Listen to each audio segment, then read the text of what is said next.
जगात दोनच खरे ज्योतिष आहेत. इकडं तिकडं हात फिरत बसू नका. इकडं तिकडं हात दाखवत फेस रिडिंग करा, हँड रिडिंग करा, उलटा करा, पलटा करा, खडे घाला, काही घेणं नाहीये. जगात दोनच खरे ज्योतिष आहेत, मनातलं जाणणारी आई आणि भविष्य ओळखणारा बाप. फार मॅटर करते या गोष्टी. आई वडिलाची सेवा केली पाहिजे की नाही केली पाहिजे? केली पाहिजे. किती जणांचे आई वडील नाहीयेत, आई नाहीये किंवा वडील नाहीये? किती जणांची आई नाहीये? किती जणांचे वडील नाहीयेत? किती जणांचे आई आणि वडील दोन्ही पण नाहीयेत? हात वर करा. आई आणि वडील दोन्ही पण नाहीयेत. ओके. किती जणांचे आई वडील आहेत? ज्यांचे आई वडील नाहीयेत ना, लय तडफडतात यार. बघितलं ना तुम्ही बोलताना. आणि ज्यांचे आई वडील आहेत ना, त्यांना त्याची व्हॅल्यू नाहीये. आपण लहान होतो ते काम करत होते, आपण मोठे झालो तरी ते काम करत आहे, आपण कॉलेजला गेलो तरी ते काम करतायत, आपण जॉबला लागलो पहिला पगार आला तरी ते काम करतायत, आपले लग्न झाले तरी ते काम करतायत, आपल्याला बाळ झाले तरी ते काम करतायत. आज फार उतार वयात आहेत, त्यांचं कंबर दुखतंय, त्यांचे गुडघे दुखतात, दात पडायला लागले, चष्मा लागलाय, तरी पण ते काम करतायत. स्वप्न सोडा, ज्यांनी जन्म दिलाय ते तरी दिसले पाहिजेत. केलं पाहिजे मित्रांनो.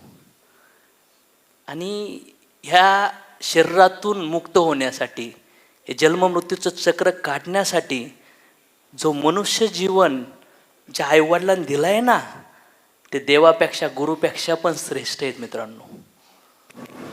मेल्यानंतर आहे ना, त्यांच्या सरणावर जाऊन वेडा घालत मोठ्याने ओरडू नका. जिवंतपणी त्यांना सांगा. कारण की लहानपणी त्यांनी बोटाला धरलंय, त्यांनी मिठी मारली, तुमच्या पप्प्या घेतल्या, तुमची शी साफ केली, नवीन कपडे आणले, फाटके कपडे घातले, रक्ताचं पाणी केलं. वडिलाची चप्पल फाटकी होती पण आपल्याला शाळेत बूट नवीन आणलेत, नवीन पुस्तकं आणलेत. वडिलाच्या अंगातून घामाचा वास येत होता पण आपल्याला शाळेत जाण्यासाठी नवे कोरे कपडे बापाने दिले. दिले का नाही दिले? बापाला शक्य नव्हतं, बापाकडं नव्हती कॅपॅसिटी, तरी पण बापाने पुस्तकं दिले, कपडे दिले, चांगलं शिक्षण केलं. आणि आज समाजात हीन करून आपण फिरतोय. आणि आपले आई बाप, नको बाळा मला माझ्याकडे आहेत शर्ट.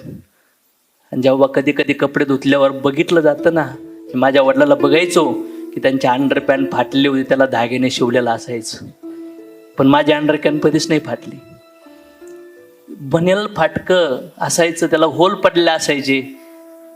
मला नवीन पॅरेगॉन चप्पल थोडीशी खराब झाली तर मित्राचे बघून मी म्हणायचो पप्पा दुसरी पाहिजे, तात्या दुसरी पाहिजे. आणि मी बघितलं की माझे वडील तार लावलेली चप्पल घालायचे. बापाचं प्रेम लय मोठं असतं. तर रडून नाही दाखवत. आईच दाखवू शकते, पटापटा पप्प्या घेऊन बोलू शकते, ये बाळा ये बाळा. छोट्या मोठ्या गोष्टीत आईची आठवण येतात, पण मोठ्या गोष्टीमध्ये बापाची आठवण येते. Yes or no? आज काही वडिलाचे आई बाबा वृद्ध आश्रमात ते तडफडतात, डोळे नाही येत, ऐकायला येत नाहीये, जॉईंट पेन आहे. आणि त्यांच्या आयुष्यात सगळ्यात जास्त आठवण त्यांना त्या लेकराची येते. आणि ते लेकरं भेटायला येत नाहीये त्यांना. त्यांना रात्र रात्र झोप येत नाहीये. त्यांची इच्छा आहे की मुलांच्या मुलासोबत थोडंसं खेळावं, पण पत्नी जाऊन देत नाहीये त्यांना. नाही जाऊन द्यायचं त्यांसोबत. वृद्धाश्रम खचाखच भरू राहिलेत. गाव सोडून, घर सोडून पत्नी पोराचा संसार सुरू केलाय, पण ज्यांनी हे बीज दिलं, ज्यांनी आपल्याला जन्म दिला, आज ते एकटेच झगडत आहेत रे. लहानपणी ते आपले आईबाप होते, आता वेळ आहे आपण म्हातारपणी त्यांचे आईबाप होण्याची, त्यांच्या बोटाला पकडण्याची, त्यांच्या हाताला धरण्याची, त्यांना मिठीत धरून उभा करण्याची. त्यांची शी जागेवर होणार आहे, त्यांची सू जागेवर होणार आहे, त्यांचा डोळ्याला त्रास होतोय, त्यांच्या दातात अन्न अटकतंय, ते कडक भाकर करू शकत. हे संघर्ष आहे बापात. आणि तुम्ही त्यांना किती वाईट बोललात, किती वाईट शब्द वापरले, ब्लेम केले, चिडले, पण ती माया बाप झाल्यानंतरच कळती. आपले पोरं, बरोबर ना?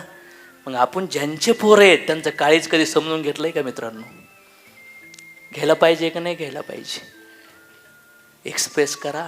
त्यांनी किती वेळा म्हणले, बाळ वाव गुड, किती जबरदस्त, किती पप्प्या घेतल्यात, किती खांद्यावर घेतलंय. अरे पडला ना तर आईच्या आणि वडिलाच्या काळात धस व्हायचं की माझ्या बाळाला काय लागलं, लगेच मलम लावायचे की नाही लावायचे.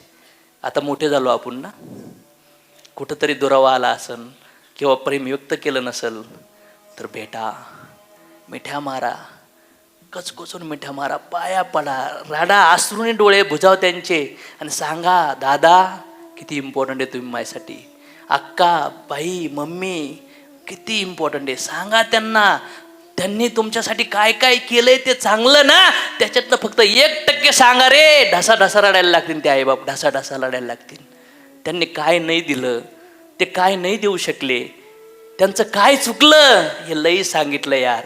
पण त्यांनी काय काय दिलं, त्यांनी काय काय केलं, त्यांची क्षमता नसताना रक्ताचं पाणी करून आपल्याला सगळं काही दिलं ना. चला ते सांगण्याची वेळ आली आज. काय वाटतं तुम्हाला? त्यांच्या आशीर्वादाची गरज आहे आपल्याला. Yes or no? आपल्या कर्मामुळं, आपल्या प्रारब्धामुळं आपल्या आयुष्यात ते आपल्याला भेटलेत आणि त्यांना पण जायचंय शरीर सोडून. पुन्हा कधीच गाठीभेटी होणार नाही आहेत मित्रांनो. हा द्वेष सोडवा, हे भांडणं सोडा, ह्या भूतकाळातल्या घटना सगळं सोडा आणि त्यांना मिठ्या मारायच्यात आपल्याला. आहे का तयारी? किती लोक तयार आहेत आईबापाला जाऊन भेटणार, बोलणार, मिठ्या मारणार कडकडून आणि सांगणार सगळ्या काही गोष्टी.